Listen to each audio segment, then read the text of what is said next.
Aksi Akbar 2025, ojol protes fitur hemat.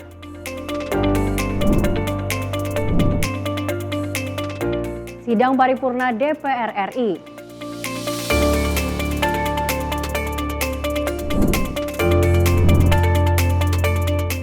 Polisi tangkap komplotan perampok minimarket Tanah Abang.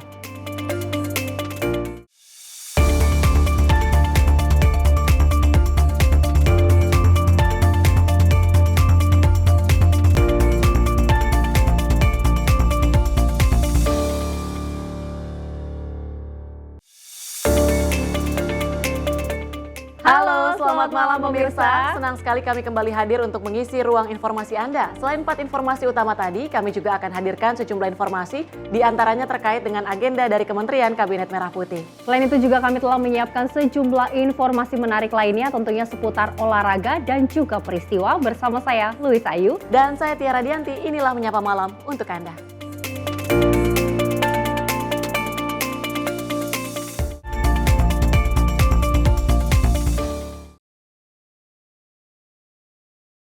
Kami awali Menyapa Malam dengan informasi Presiden Prabowo menekankan pentingnya kerjasama Indonesia-Thailand di bidang energi dan ketahanan pangan untuk memperkuat aliansi ASEAN.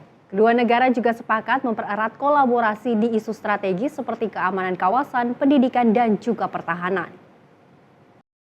Presiden Republik Indonesia Prabowo Subianto menekan pentingnya memperkuat kerjasama strategis antara Indonesia dan Thailand di bidang energi ketahanan pangan. Hal ini disampaikan dalam konferensi pers bersama Perdana Menteri Thailand, Paetongtarn Shinawatra, usai pertemuan bilateral di Government House, Bangkok pada Senin 19 Mei 2025. Kerjasama ini dinilai penting untuk membangun aliansi ASEAN yang solid dan juga tangguh.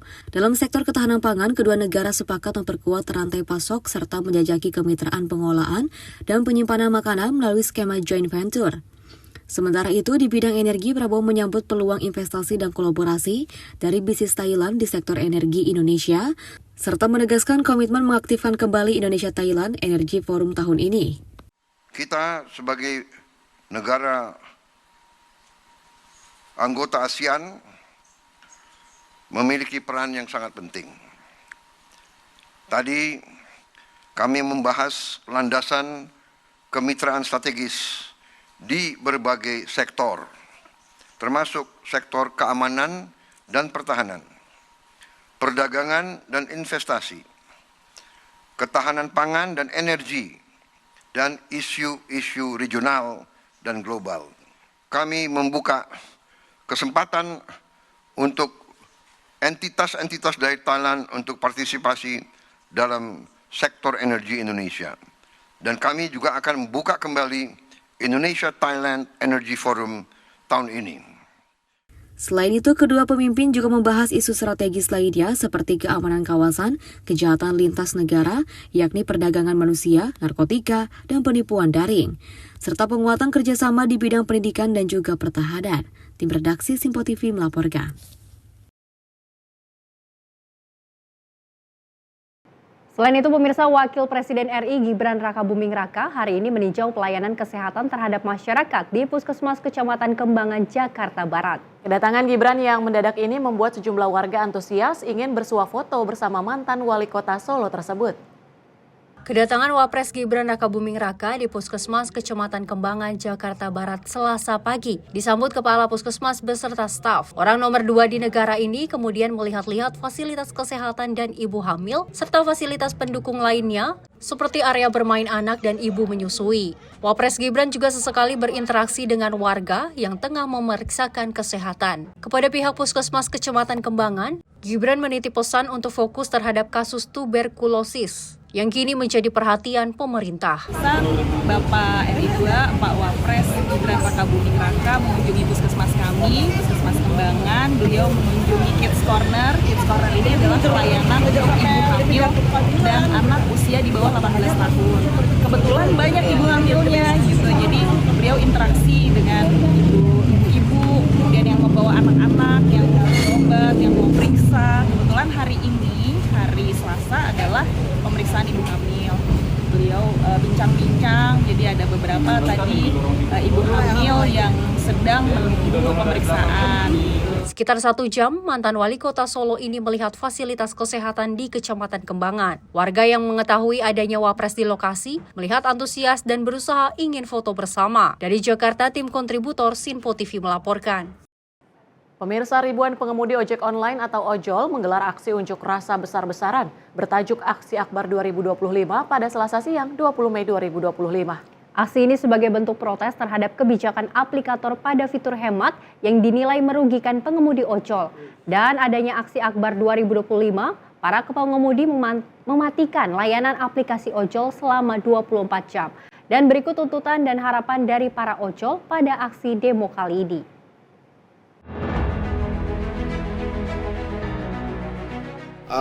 Tentunya aspirasi yang saat ini ada ya, itu ada beberapa item, salah satunya juga regulasi, terus juga undang-undang untuk ketetapan dari kita semua para ojol, semua aplikasi. Ya, untuk hari ini kita semua yang hadir di sini ya semuanya non aktif, ya, nggak ada yang nggak aktifan. Kita nggak aktifin aplikasi.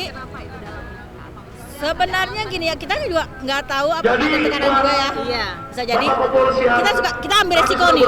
Pertama, kemungkinan akun kita ter-PM. Itu kemungkinan utama.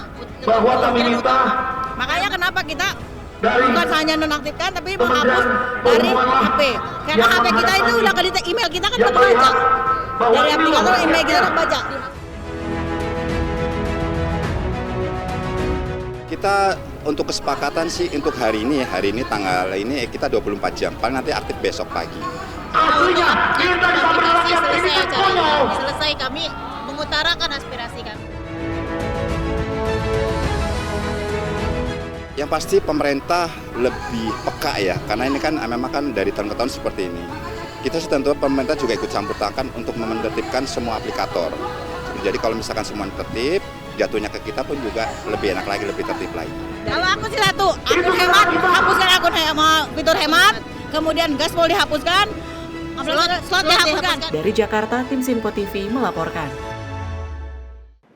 Sementara itu pemirsa, pengemudi ojek daring menggelar unjuk rasa di sejumlah titik di Jakarta. Mereka menuntut pihak aplikator yang dianggap melanggar regulasi. Meski mendukung aksi rekan-rekannya, sejumlah pengendara memilih tetap beroperasi. Namun mereka tidak menggunakan atribut untuk menghargai dan menghormati rekan sesama pengemudi daring. 500.000 pengemudi ojek daring hari ini dikabarkan akan menggelar unjuk rasa di sejumlah titik di Jakarta. Mereka berencana berunjuk rasa di kawasan Patung Kuda, Kementerian Perhubungan, dan Gedung DPR MPR. Para pengemudi menilai pihak aplikator melanggar regulasi terkait batasan maksimal potongan aplikasi 20%. Namun kenyataannya pihak aplikator mengambil potongan sebanyak 50%. Namun tidak semua pengemudi turun ke jalan untuk berunjuk rasa. Meski mendukung rekan-rekannya, mereka memilih beroperasi seperti biasa. Berbeda dari biasanya, hari ini mereka memilih beroperasi tanpa menggunakan atribut. Hal itu dilakukan untuk menghargai dan menghormati rekan sesama pengemudi ojek daring. Harapannya setuju aja sih, mendukung aja terus. Harapannya apa sih Bang? Harapannya semoga apa yang disampaikan dalam demo ini nanti bakal didengar sama pemerintah sih, bakal tercapai. Usaha teman-teman jadi nggak sia-sia. Pendapatnya ya tergantung kebijakan aplikator kemana. Karena kan contohnya kayak Grab Hemat ini kan kita harus bayar lagi Bang. Kita udah dipotong 20 atau 30%. Kita per tripnya sampai 3 trip itu biar 3.000 Mas. Ini kan sama aja kita udah dapat bersihnya, terus dipotong lagi Mas. Nah, terlalu besar ya? Sangat memberatkan juga ke pihak driver. Nah, alasannya kalau dari pihak aplikator kan juga menganjurkannya supaya tidak terjadi hal-hal yang tidak diinginkan. Dan juga banyak juga penumpang yang harus diantar gitu. Kasihan juga penumpang yang nggak diantar.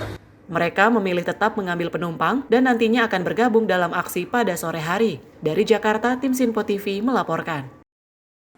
Ribuan massa unjuk rasa dari pengemudi ojek online memadati kawasan Patung Kuda Monas, Jakarta Pusat pada Selasa siang. Adapun perwakilan dari 10 serikat pengemudi ojek online yang turut serta menyambangi Kementerian Perhubungan untuk menyampaikan tuntutan mereka. Ketua Serikat Pekerja Angkutan Indonesia Lili Pujiati mengatakan, dalam unjuk rasa ini mereka membawa sejumlah tuntutan di antaranya untuk mendapatkan payung hukum dalam bekerja dan pemenuhan jaminan sosial bagi para pengemudi ojek online. Aksi unjuk rasa ini dilakukan sebagai bentuk kekecewaan para ojek online karena mereka menganggap perusahaan telah melanggar aturan dan mengabaikan kesejahteraan para pengemudi ojek online. Salah satu tuntutan para pengemudi ojol juga menuntut agar potongan aplikasi ini dari 20% diturunkan menjadi 10%. Asosiasi juga mendesak revisi tarif penumpang yang merugikan pengemudi ojol dan menyerukan DPR menggelar rapat gabungan dengan Kemenhub, asosiasi, dan pihak aplikator. Tepatnya kami akan kemah di Kementerian Perhubungan. Kedepannya kami akan bikin bangun perkemahan di Kementerian Perhubungan sampai tuntutan kami di. Berarti sejauh ini memang belum ada audiensi ya Bu ya? Audiensi memang belum ada, karena selama ini bersurat pun ke Kementerian Perhubungan, akhirnya juga enggak. Sepertinya mereka menghindar dari tanggung jawab. Nggak ada komunikasi sama sekali ke aplikator. Kami ini nggak ada. Mereka mau pemerintah aja minta data nggak kasih, apalagi kami. Bahkan mereka kebijakan semaunya sendiri karena itu tadi. Ya, tidak ada pengawasan dari pemerintah. Harusnya kan ada pengawasan. Jadi mereka itu tidak semaunya sendiri untuk mengambil kebijakan. Tak hanya berlangsung di Jakarta saja, unjuk rasa ojol ini juga dilaksanakan di beberapa kota besar seperti Surabaya, Yogyakarta, Bandung, Semarang, hingga Palembang. Dari Jakarta, Sri Dewi Andayani, Rona Bayu, Sinpo TV melaporkan. Sementara itu dari Komisi 5 DPR RI menyoroti besarnya potongan yang dikenakan oleh aplikator ojek online terhadap para driver, di mana anggota Komisi 5 DPR RI Mori Hanafi ini menyuarakan keresahan para mitra ojol yang merasa makin terjepit oleh sistem tarif yang tidak berpihak. Komisi 5 akan memanggil pihak aplikator untuk memberi penjelasan dan mendesak evaluasi kebijakan pemotongan yang dinilai mencekik para pengemudi. Komisi 5 DPR RI menyoroti besarnya potongan yang dikenakan oleh aplikator ojek online terhadap para driver. Anggota Komisi 4 DPR Mori Hanafi menyuarakan keresahan para mitra ojol yang merasa tarif potongan yang mencapai lebih dari 20% yang dinilai terlalu memberatkan apalagi di tengah tekanan ekonomi. DPR menilai perlunya regulasi yang lebih adil dan transparan agar kesejahteraan para mitra pengemudi tidak terus dikorbankan demi kepentingan korporasi. Komisi 5 siap memanggil pihak aplikator untuk memberi penjelasan dan mendesak evaluasi kebijakan pemotongan yang dinilai mencekik para pengemudi. Memang kita prihatin karena potongannya itu terlalu tinggi. Kalau dalam informasi yang kami terima, bahkan itu potongannya lebih dari 20%. Bahkan ada yang lebih dari 30%. Ya? Jadi ini tentunya sangat memprihatinkan. Mengingat odol ini berbeda dengan taksi-taksi konvensional. Kalau odol ini kan yang menanggung supirnya sendiri. Kemudian dia beli bensin sendiri. Kalau mobilnya rusak dia beli sendiri, bannya beli sendiri, akinya beli sendiri. Tapi kok dipotong bahkan lebih dari 30%. Ini kan nggak fair. Kita bisa bayangkan yang per hari itu yang jalan tuh ordernya itu bisa lebih dari 3 juta. Kalau itu satu kali rata-rata misalnya order 30.000 kali 3 juta itu sudah berapa? Kalau dipotongnya sampai 25% itu berapa? Karena itu memang kita meminta ya. Jadi kalau 10% aja itu udah bagus banget. Itu. Saya secara pribadi ya setuju kalau memang kita semua melakukan katakanlah protes ya agar ini bisa turun. Sebelumnya Ketua Umum Asosiasi Pengemudi Ojol Garda Indonesia, Raden Igun Wicaksono, membeberkan tuntutan pada aksi unjuk rasa pengemudi ojek online pada 20 Mei 2025. Yakni meminta Presiden memberikan sanksi tegas kepada perusahaan aplikasi yang melanggar regulasi. Meminta Komisi 5 DPR RI untuk menggelar RDP dengan Kemenhub, asosiasi, dan aplikator. Dalam tuntutan tersebut meminta potongan aplikasi 10%, merevisi tarif penumpang, serta menetapkan tarif layanan yang melibatkan asosiasi, regulator, aplikator, dan YLKI. Tim redaksi Sinpo TV melaporkan. Kita ke informasi lain, Presiden ke-7 Joko Widodo selesai diperiksa di Barreskrim Polri terkait dengan dugaan ijazah palsu miliknya. Jokowi dicecar dengan 22 pertanyaan saat diklarifikasi oleh penyidik selama 1 jam. Presiden ke-7 RI Joko Widodo diperiksa tim penyidik Barreskrim Polri pada Selasa pagi 20 Mei 2025. Jokowi dimintai keterangan terkait dugaan ijazah palsu yang dilaporkan oleh tim pembela ulama dan aktivis. Jokowi tiba di gedung Barreskrim Polri pada pukul 9.43 waktu Indonesia Barat dengan menggunakan mobil berwarna hitam. Jokowi tampak mengenakan batik lengan panjang berwarna coklat dan celana panjang hitam. Jokowi yang didampingi oleh tim kuasa hukumnya tampak tersenyum, namun tidak memberikan komentar soal kedatangannya dan langsung masuk ke lobi gedung Bareskrim. Sebelumnya Jokowi melalui tim kuasa hukumnya telah menyerahkan ijazah asli SMA dan universitasnya kepada Direktorat Tindak Pidana Umum Bareskrim Polri pada Jumat 9 Mei 2025. Hingga kini, tim penyidik Bareskrim Polri masih melakukan pendalaman terkait kasus tersebut. Dari Jakarta, tim Sinpo TV melaporkan. Usai jeda kami akan hadirkan informasi lainnya, di antaranya DPR terima surprise calon dubes dari Presiden. Selengkapnya tetaplah bersama kami di Sinpo TV.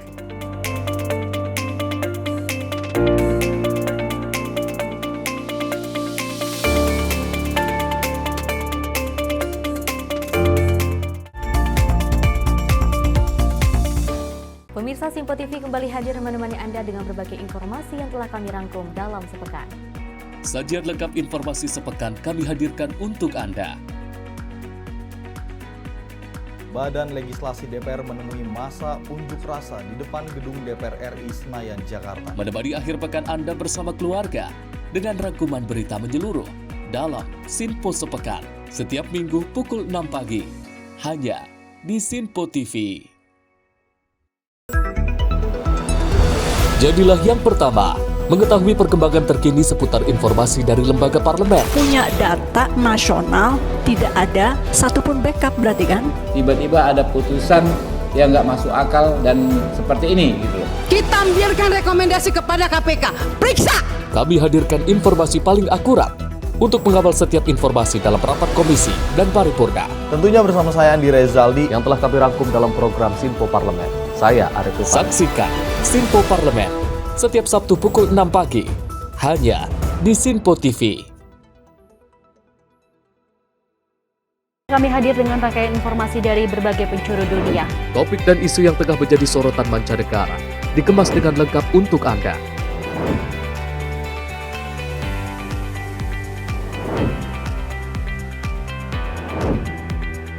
Peristiwa penting yang terjadi dari berbagai belahan dunia kini hadir dalam Sinpo Dunia setiap Senin hingga Jumat pukul 7:30 malam hanya di Sinpo TV.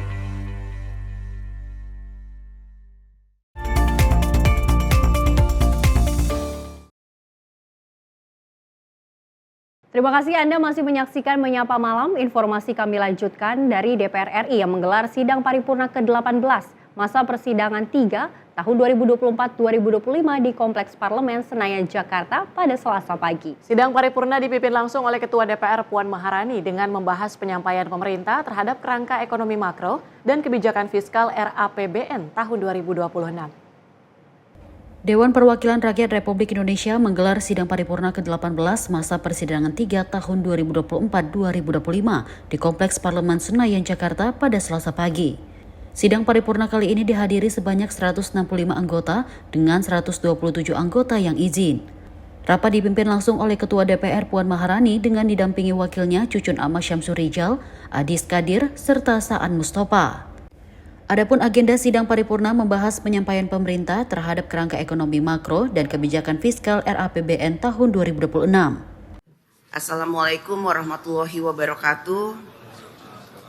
Salam sejahtera untuk kita semua, Om Swastiastu, Namo Buddhaya, salam kebajikan. Yang terhormat para anggota Dewan, hadirin yang kami muliakan, puji dan syukur kita panjatkan kehadirat Allah Subhanahu wa Ta'ala, Tuhan Yang Maha Esa, yang telah melimpahkan rahmat dan karunia-Nya kepada kita semua, sehingga pada hari ini kita dapat mengikuti rapat paripurna dalam keadaan sehat walafiat untuk melaksanakan tugas konstitusional kita. Menurut catatan dari Sekretariat Jenderal DPR RI, daftar hadir pada permulaan rapat paripurna DPR RI hari ini telah ditandatangani oleh hadir 165 orang, izin 127, karenanya hadir 292 anggota dari seluruh fraksi yang ada di DPR RI. Dengan demikian, quorum telah tercapai dan dengan mengucap Bismillahirrahmanirrahim, perkenankan kami selaku pimpinan Dewan membuka rapat paripurna DPR RI yang ke-18 masa persidangan 3 tahun sidang 2024-2025 hari Selasa 20 Mei 2025 dan kami nyatakan dibuka dan terbuka untuk umum. Terima kasih. Sidang Dewan yang kami hormati, sesuai dengan hasil keputusan rapat konsultasi pengganti rapat BAMUS DPR RI antara pimpinan DPR dengan pimpinan fraksi-fraksi tanggal 18 Maret 2025, acara rapat paripurna hari ini adalah penyampaian pemerintah terhadap kerangka ekonomi makro dan pokok-pokok kebijakan fiskal dan PPKF RAPBN tahun anggaran 2026. Sekarang kami akan menanyakan kepada sidang Dewan yang terhormat, apakah rapat tersebut dapat disetujui? Terima kasih. Dari Jakarta, Farijal Davariskiano, Sinpo TV melaporkan. Pemirsa, Ketua DPR Puan Maharani mengungkapkan bahwa pihaknya telah menerima surat Presiden atau surprise terkait pencalonan Duta Besar Negara Sahabat untuk Indonesia. Namun dirinya menegaskan terkait posisi kekosongan Dubes Indonesia untuk Amerika Serikat, pihaknya masih menunggu keputusan dari Presiden Prabowo Subianto.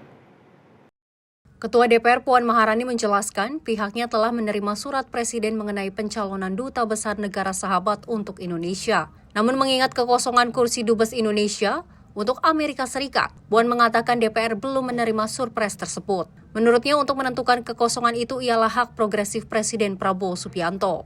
Komisi 10 sudah mulai melakukan FDPU meminta masukan dari kalangan masyarakat, khususnya sejarawan, bagaimana terkait dengan hal tersebut, dan kami juga dari Komisi 10 akan meminta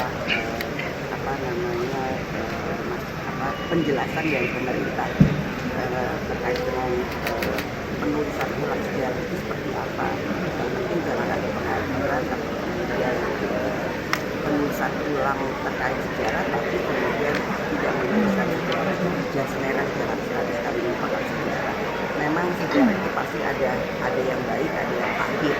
Namun bagaimana kemudian ke depan kita harus juga memperlihatkan kepada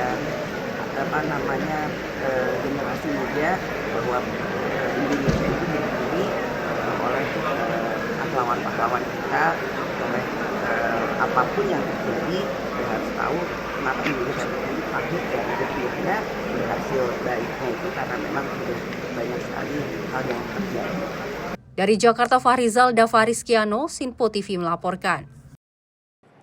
Pemirsa, Komisi 9 Dewan Perwakilan Rakyat DPR RI melakukan rapat dengar pendapat umum dengan pasien dugaan malpraktik pada Senin siang. Dalam RDPU tersebut, ketiga korban dugaan malpraktik melaporkan 3 rumah sakit swasta di 3 wilayah yang berbeda di daerah, yakni Jakarta, Bekasi, dan juga Bogor.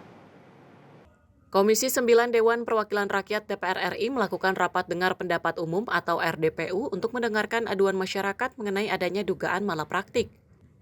Ketiga korban dugaan malpraktik tersebut, yakni Gladys, korban dugaan malpraktik oleh oknum dokter yang diduga telah lalai dengan meninggalkan 2 buah jarum di tubuh Gladys usai melakukan operasi wasir di Rumah Sakit Siloam Semanggi, Jakarta. Lalu ada Faris, korban dugaan malpraktik yang dilakukan oleh dokter RS Primaya Bekasi Utara hingga tangan kirinya mengalami kelumpuhan. Dan juga seorang ibu yang bernama Yulia yang diduga menjadi korban malpraktik usai dirinya melahirkan di salah satu rumah sakit ibu anak di Bojonggede, Bogor.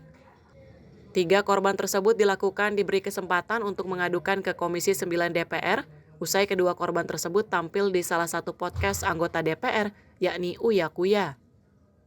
Anggota DPR tersebut lalu memberi perhatian dengan mengundang dalam rapat dengar pendapat umum. Salah satu kuasa hukum korban dugaan malpraktik atas nama Gladys menyebut jika dirinya dan korban berharap dengan adanya RDPU hari ini dapat mengakomodir apa yang menjadi tuntutan dari korban. Mengharapkan dengan adanya RDP hari ini itu bisa mengakomodir apa yang menjadi tuntutan dari klien kami. Karena kan apapun yang dilakukan oleh dokter yang bersangkutan dan manajemen dari Rumah Sakit Siloam ini tentu sudah sangat mengganggu dan sangat merugikan daripada klien kami ini gitu. Dan kedepannya memang ada beberapa poin-poin penting yang tadi kami sampaikan, salah satunya atensi kami terhadap dengan MDP, Majelis Kehormatan Etik Kedokteran, di mana tujuannya adalah agar kasus-kasus serupa ini segera dapat ditindaklanjuti.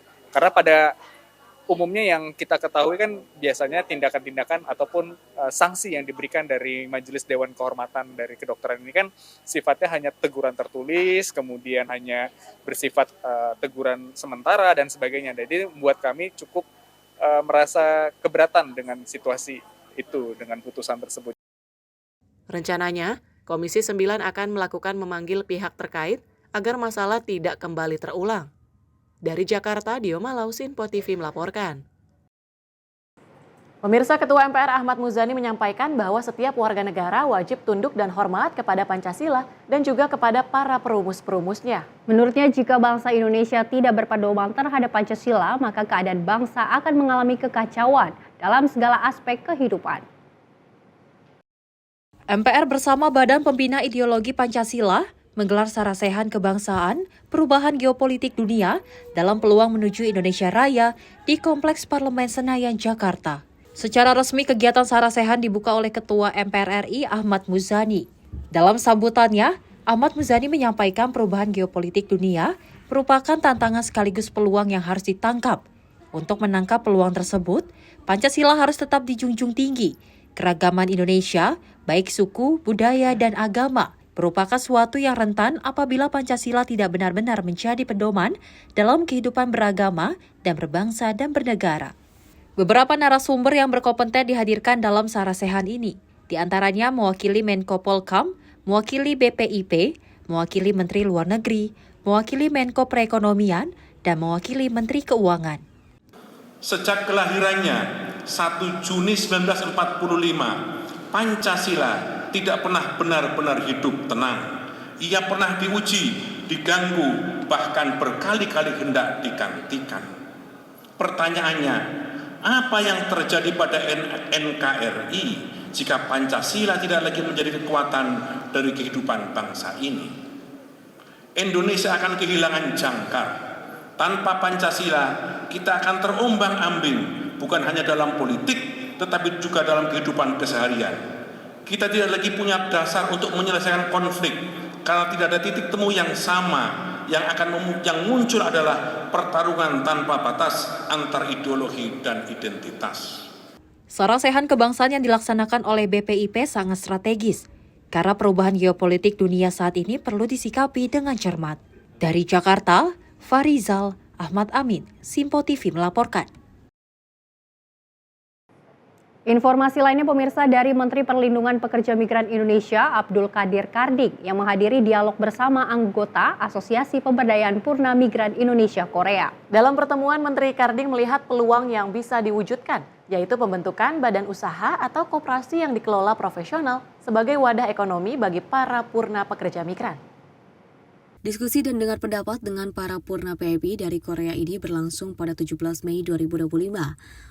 Menteri Karding melihat peluang yang bisa diwujudkan, yaitu pembentukan badan usaha atau koperasi yang dikelola profesional sebagai wadah ekonomi bagi para purna pekerja migran.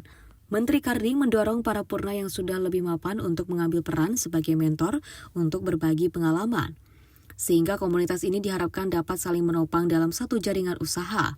Lebih lanjut, Menteri Karding menyampaikan bahwa Kemen P2MI siap untuk hadir mendampingi. Kemen P2MI akan membuka akses permodalan pelatihan dan juga program pengembangan usaha bagi para purna pekerja migran yang ingin mandiri dan juga berkembang. Sini ini kita buat badan usaha atau koperasi.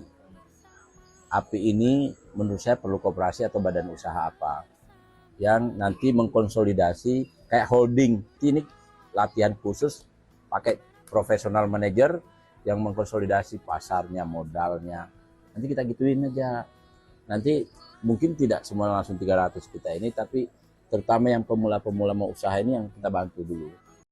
Tim redaksi Sinpo TV melaporkan. Pemirsa, Menteri Sosial Saifullah Yusuf mengingatkan kepala daerah untuk bersikap objektif dalam seleksi calon siswa sekolah rakyat. Mensos menekankan bahwa program sekolah rakyat ditujukan bagi anak-anak dari keluarga miskin tanpa tes akademik dan tanpa biaya, dengan seluruh kebutuhan ditanggung oleh negara. Hal ini disampaikan Menteri Sosial RI Saifullah Yusuf dalam pertemuan bersama sejumlah kepala daerah di kantor Kemensos pada Jumat 16 Mei 2025. Demi mencegah KKN pada program sekolah rakyat, Mensos mengingatkan kepala daerah untuk bersifat objektif dalam seleksi calon siswa sekolah rakyat. Dalam kesempatan itu, Mensos pun menekankan pentingnya integritas demi memuliakan masyarakat miskin. Gus Ipul mengajak seluruh pihak terkait untuk bersama-sama menyeleksi peserta didik untuk sekolah rakyat seobjektif mungkin dan tidak main-main. Langkah ini dinilai penting dilakukan guna sekolah rakyat benar-benar menyasar anak-anak dari keluarga miskin yang juga membutuhkan. Dari Jakarta, tim redaksi Simpo TV melaporkan. Pemirsa, tim Panitia Kerja Penyerap Gabah dan Jagung Komisi 4 DPR RI melakukan serap aspirasi dengan kelompok-kelompok petani di Situ Gunung, Kecamatan Kadu Dampit, Kabupaten Sukabumi, Provinsi Jawa Barat pada Senin 19 Mei 2025. Ketua Komisi 4 DPR RI Siti Hediati Soeharto ingin memastikan penyerapan gabah dan jagung petani berjalan sesuai rencana dan ketentuan yang ditetapkan pemerintah.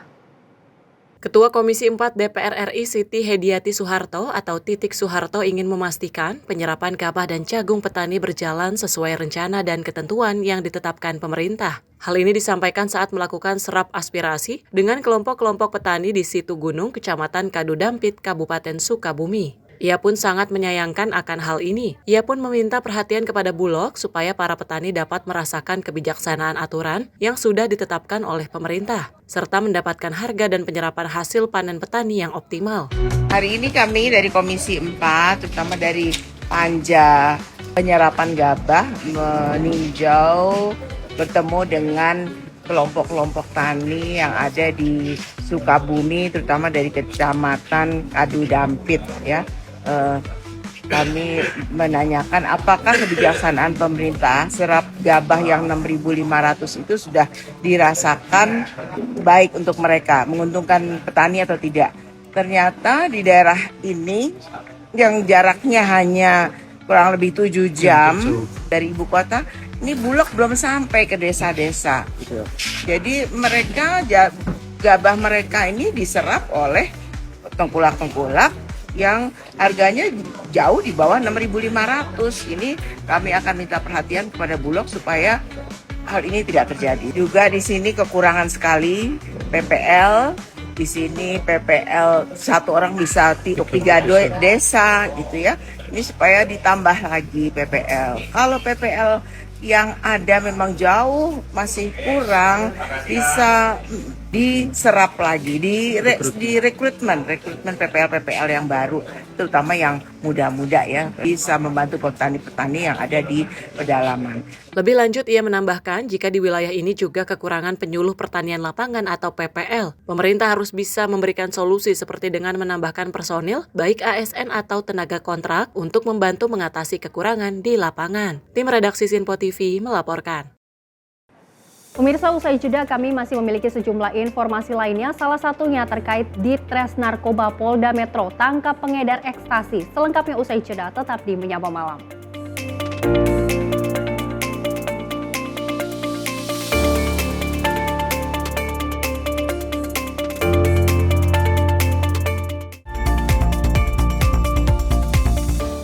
Halo pemirsa, kami kembali hadir dengan sejumlah informasi yang kami himpun dari berbagai penjuru dunia. Rangkaian informasi yang membuat akhir pekan Anda begitu bermakna. Sebuah kelompok di Afrika Selatan memberikan layanan pertunjukan film dengan tenaga surya. Berita yang menjadi sorotan media dari dalam dan luar negeri. Kami hadirkan untuk menemani pekan Anda dalam Simpo Dunia Sepekan, Sabtu dan Minggu pukul 9 pagi. Hanya di Simpo TV. Halo, selamat pagi pemirsa Simpo TV, selamat pagi Andi. Selamat pagi, Fen. Beragam informasi terbaru hadir menemani Anda sebelum memulai hari. Itu memang dari Menteri Perhubungan juga mendukung, Betul. dari Menteri Keuangan juga mendukung, dan kita sebagai masyarakat pun juga Harus mendukung. Mengangkat isu yang tengah menjadi pembicaraan paling hangat. Semarakan pagi Anda bersama Menyapa Pagi. Setiap Senin hingga Jumat pukul 6 pagi. Hanya di Simpo TV. Halo, selamat malam pemirsa. Senang sekali rasanya kami mengisi ruang informasi Anda. Akhiri aktivitas Anda dengan rangkuman perkembangan peristiwa yang terjadi sepanjang hari. Sebelumnya kita saksikan ada sekitar 3.000 tamu undangan, sementara di Ibu Kota Nusantara ini ada sekitar 2.000 tamu undangan. Rangkaian informasi nasional dan mancanegara dirangkum sebagai penutup hari dalam Menyapa Malam. Setiap Senin hingga Jumat pukul 8 malam. Hanya di Simpo TV.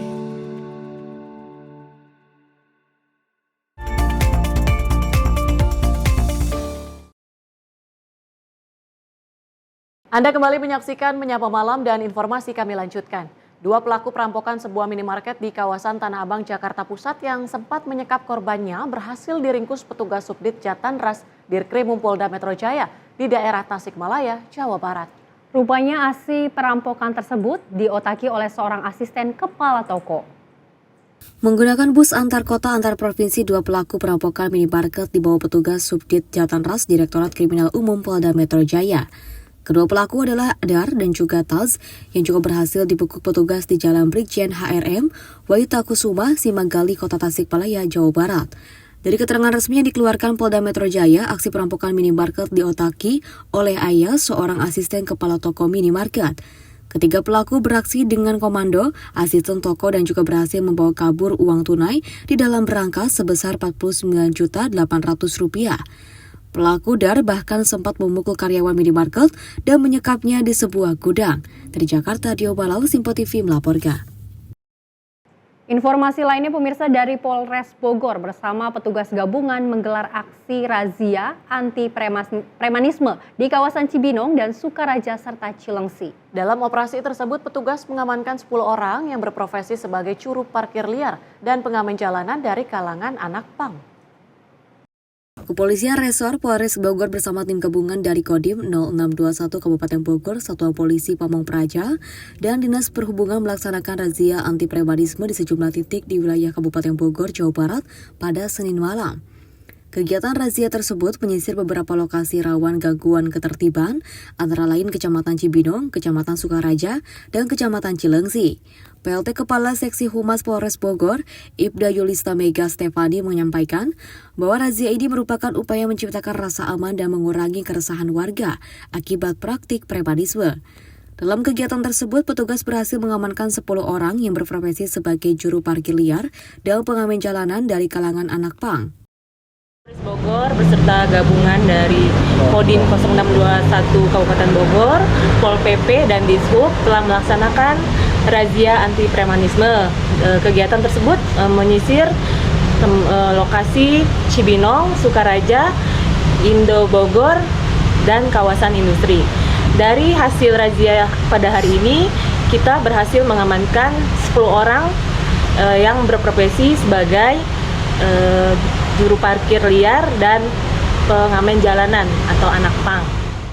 Yulista menambahkan setelah diamankan, para pelaku dibawa ke markas Polres Bogor untuk didata dan juga diberikan pembinaan awal. Karena tidak ditemukan unsur tindak pidana, mereka diserahkan kepada Dinas Sosial Kabupaten Bogor untuk proses pembinaan lebih lanjut. Menurut Yulista, kegiatan penertiban seperti ini akan terus dilakukan secara berkala untuk menekan praktik premanisme yang juga berpotensi mengganggu ketertiban umum di wilayah Kabupaten Bogor. Dari Kabupaten Bogor, tim kontributor melaporkan. Pemirsa, Ditres Narkoba Polda Metro Jaya mengungkap kasus peredaran narkotika di wilayah Jakarta Utara dengan mengamankan seorang pria berinisial JS di sebuah indekos di kawasan Teluk Gong, Penjaringan hari Minggu kemarin. Dari tangan pelaku, petugas juga mengamankan 2 buah paket narkoba yang berisikan 1.162 butir ekstasi. Inilah detik-detik petugas Ditres Narkoba Polda Metro Jaya melakukan penggerebekan di sebuah indekos di kawasan Teluk Gong, Penjaringan, Jakarta Utara. Petugas berhasil mengamankan seorang pengedar narkoba berinisial JS di lokasi. Saat dilakukan penggeledahan tas milik pelaku, petugas mengamankan 2 buah paket narkoba yang berisikan 1.162 butir ekstasi yang terdiri dari ekstasi utuh, pecahan, dan serbuk. Menurut Kanit 5 Ditres Narkoba Polda Metro Jaya, pengungkapan ini merupakan laporan dari masyarakat yang curiga adanya peredaran narkoba di indekos tersebut. Dari ungkapan ini telah menyelamatkan 1.000 jiwa dari bahaya narkoba. Kami dari Unit 5 Subdit 3 Direktorat Narkoba Polda Metro Jaya telah mengamankan tersangka dengan inisial JS di wilayah Teluk Gong, Jakarta Utara dengan barang bukti 1.162 butir ekstasi. Dalam penangkapan tersebut kami telah menyelamatkan 1.000 jiwa, dan untuk selanjutnya tersangka dan barang bukti kita lakukan penyelidikan lebih lanjut di kantor Direktorat Narkoba Polda Metro Jaya. Saat ini JS ditahan di Mapolda Metro Jaya untuk menjalani pemeriksaan lebih lanjut. Dari Jakarta, tim Sinpo TV melaporkan. Pemirsa, informasi peristiwa lainnya terjadi niat bermain perosotan pada besi tangga seorang siswa sekolah dasar di Matraman, Jakarta Timur malah terjepit pada bagian kakinya. Lalu kemudian 2 jam lamanya kaki siswa ini tidak bisa keluar dari besi. Beruntung petugas Gulkarmat Jakarta Timur sigap datang dengan cepat untuk membantu. Ada saja ulah dari siswa SDN 17 Utan Kayu Selatan, Jakarta Timur. Niat hati bermain perosotan pada besi tangga, namun berujung kaki siswa itu malah terjepit. Sambil menahan tangis, petugas penyelamatan Gulkarmat Matraman, Jakarta Timur berupaya melepaskan kaki siswa ini. Perlu kehati-hatian dari petugas pemadam dalam melakukan evakuasi ini. Diketahui kaki siswa yang bernama Dava terjepit saat tengah bermain perosotan dengan memanfaatkan besi tangga sekolahnya. Entah bagaimana, kaki siswa ini pun akhirnya terjepit. Setelah 2 jam lamanya, akhirnya kaki siswa kelas 5 ini berhasil dikeluarkan. Orang tua dan guru-guru pun bisa bernafas lega. Kita mendapati bahwa si anak sedang terjepit di sela-sela tangga di lantai 2. Menurut informasi, tadi si anak sudah selesai pelajaran dan jam waktunya untuk pulang. Kemudian yang lainnya itu turun melalui tangga seperti biasa. Nah ini si anak namanya Dava ini turunnya menggunakan seluncuran di anak tangga. Jadi dia berusaha seluncuran dan ternyata kakinya terjepit di sela-sela tangga. Untuk kesulitan. Beruntung, meski sempat terjebak selama 2 jam, kaki korban hanya mengalami luka ringan saja. Dari Jakarta, Gatot Ari, Sinpo TV melaporkan. Pemirsa, kapal motor Delon mengalami mati mesin saat berlayar di perairan Karangkering, Pangkal Pinang pada 18 Mei 2025. Kapal sempat terombang-ambing tanpa penerangan dan sinyal komunikasi sebelum akhirnya berhasil dievakuasi tim SAR gabungan dalam kondisi seluruh awak selamat. Kapal motor KM Delon yang dilaporkan mengalami mati mesin di perairan Karangkering, Kota Pangkal Pinang berhasil ditemukan. Seluruh anak buah kapal atau ABK serta nahkoda ditemukan dalam kondisi selamat dan berhasil dievakuasi. KM Delon ditemukan oleh kapal Bagan yang melintasi tak jauh dari perairan Karangkering pada pukul 5:19 pagi waktu Indonesia bagian Barat. Sebelumnya KM Delon mati mesin ketika perjalanan pulang menuju Pelabuhan Pangkal Karang, Kota Pangkal Pinang, pukul 11 pagi waktu Indonesia Barat. Mesin kapal mati diduga karena terlalu panas. Selanjutnya kapal terombang-ambing di laut hingga bergeser di wilayah yang tak ada sinyal. Kapal juga tak membawa lampu yang membuat kesulitan tim SAR gabungan untuk menemukan keberadaannya. Tim redaksi Sinpo TV melaporkan. Beralih ke informasi lainnya, pemirsa, menjelang Idul Adha, lapak pedagang hewan kurban musiman mulai menjamur di Kabupaten Tangerang, Banten. Pedagang mengaku penjualan sapi kurban tahun ini meningkat pesat jika dibandingkan dengan tahun lalu. Menjelang Idul Adha, pedagang hewan kurban seperti sapi menjamur di sepanjang Jalan Raya Curug Kabupaten Tangerang, Banten. Tingginya permintaan hewan kurban saat momen Idul Adha dimanfaatkan para pedagang hewan kurban musiman dari berbagai daerah untuk meraup cuan. Salah satunya adalah Adi Ardiansyah, warga Bima, Nusa Tenggara Barat, yang rela datang ke Kabupaten Tangerang untuk menjajakan sapi kurban miliknya. Adi mengatakan penjualan sapi kurban pada Idul Adha tahun ini naik pesat jika dibandingkan dengan tahun lalu. Selama 2 pekan membuka lapak, sudah 30 ekor sapi yang terjual. Peningkatan penjualan ini disebabkan harga jual sapi yang tidak mengalami kenaikan dan tidak adanya isu penyakit hewan yang merebak di sejumlah daerah sentra hewan kurban. Harga jual sapi dengan bobot 250 kg kisaran 15 juta rupiah. Sedangkan sapi dengan bobot 400 kg di kisaran 35 juta rupiah. Adi mengklaim 100 ekor sapi yang dibawanya dari Bima, Nusa Tenggara Barat ini sudah dalam kondisi sehat karena sudah melalui proses karantina dan pemeriksaan kesehatan. Udah ada yang pesen sekitaran 30 lebih. Adalah ada. Kalau dengan tahun yang lalu, alhamdulillah kita lebih bagus penjualan tahun ini. Karena lebih banyak yang pesan dari awal. Dan harga juga lebih bagus. Saya untuk sapi ada sapi limosin, sapi Bima, peranakan. Kalau untuk tahun ini nggak ada, kita selalu normal. Kalau bisa mah semakin turun agar biar bisa semua kita kurban dari perangan. Kalau per tahun, setiap tahun harga tetap sama. Dan dari saya tidak jual yang mahal-mahal, lebih murah dari harga 15 sampai 30-an. 35 juga ada. Apabila ada yang lebih dari itu, mungkin dari pesanan kali. Bobot yang di angka 15 juta itu yang 250. Ada contoh sapi ukuran bobot 450-an, bisa lebih sampai 500. Saya di sana udah diberikan vitamin suntikan dan dikarantina. Harapan saya itu penjualan kurban semakin banyak dan juga tidak ada halangan-halangan seperti penyakit atau yang lain-lainnya. Adi memprediksi penjualan hewan kurban pada Idul Adha tahun ini akan terus mengalami peningkatan. Adi juga berharap 100 ekor sapi yang dibawanya habis terjual. Dari Kabupaten Tangerang, Mujaeb Latu Mairisa, Sinpo TV melaporkan. Dan pemirsa, informasi tadi sekaligus menutup perjumpaan kita pada edisi Menyapa Malam Sport kali ini. Saksikan terus Menyapa Malam Sport dan Menyapa Malam hanya di Sinpo TV. Saya Luis Ayu mewakili kerabat kerja yang bertugas pamit. Terima kasih atas kebersamaan Anda. Sampai jumpa.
Sinpo TV, News, Sport, Entertainment.